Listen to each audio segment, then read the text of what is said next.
Neurosis is a forgotten lie you still believe in. J. A. C. Muller. Portuguese critic Fernando Cristovo is the author of the finest study ever written on the narrative art of Graciliano Ramos.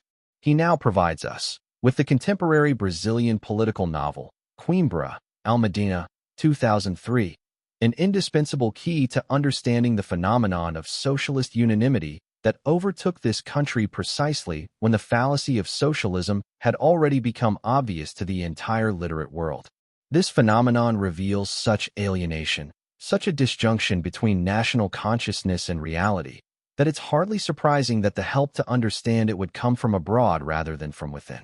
What I conclude, somewhat freely, from Cristovo's study is that, in alarming proportions, the Brazilian novel since 1964 has ceased to be an expression of national life and has instead become a repository for the laments of a political faction which, frustrated in its ambitions for power, retreated into a solipsism saturated with rancor and self-pity, interpreting the drama of an entire nation through the petty scale of its internal grievances.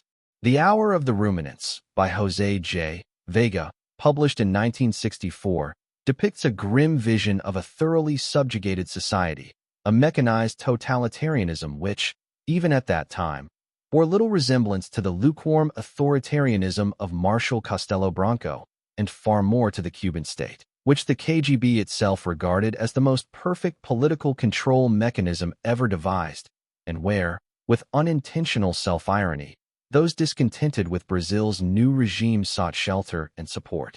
As a powerful allegory of totalitarianism in general, The Hour of the Ruminants reflected little of Brazilian reality, but everything of the leftist imagination. With Antonio Calado's Quarup, 1967, the novel became a vehicle for intervention in the left's internal debate, advocating armed struggle.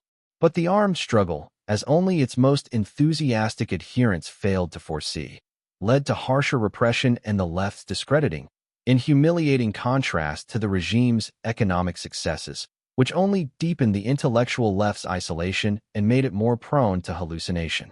Hallucinatory is the very atmosphere of the celebration, a festa, by Ivan Angelo, where the political resentment of the defeated degenerates into carnivalist anarchy, which fashionable theories promoted as a tool of liberation, but which merely fostered generalized anomie, culminating in the rise of the drug trafficking empire which, unlike the military regime, truly oppresses the entire society, not just a political faction.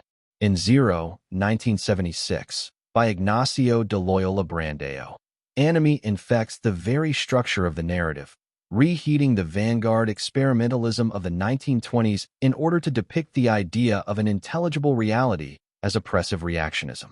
In place of reason, the author adopts the slogan of writing with the lower abdomen, a kind of literary Bale funk that, quite intelligibly, anticipated the general funkification of society. If leftist intellectuals were capable of measuring the consequences of their words, their remorse would be endless. But they're like a thief who feels no shame in stealing, only in getting caught. The fundamental lie at the heart of their egocentric vision of Brazilian society is never examined. The only thing ever questioned is practical failure, the difficulty of seizing power. In the end, in this worldview, the only real sin is not having power. In Bar Don Juan, 1971, Antonio Calado transforms from apologist of guerrilla warfare into mourner of its failure.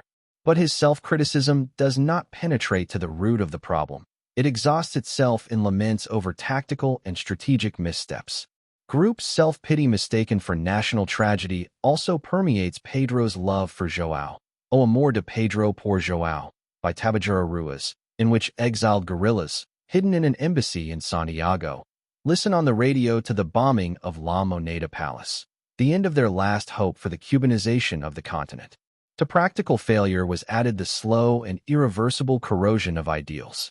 By the 1980s, no one could seriously believe that any socialist regime in the world was, in substance, more humane than our own faltering dictatorship.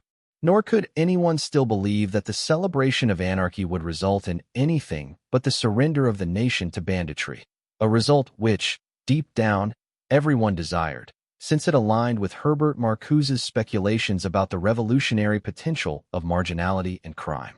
But in a well-known neurotic process, the deeper the attachment to error, the more histrionically emphatic the verbal pretext that conceal its original lie, until the sense of reality is completely replaced by rally rhetoric. The complete triumph of stereotyped thinking comes in the submerged region, a regio submersa, also by Tabajara Ruiz, in which President General Umberto I, what subtlety, turns out, after dying in a plane crash, to have been a robot remotely controlled by the Americans.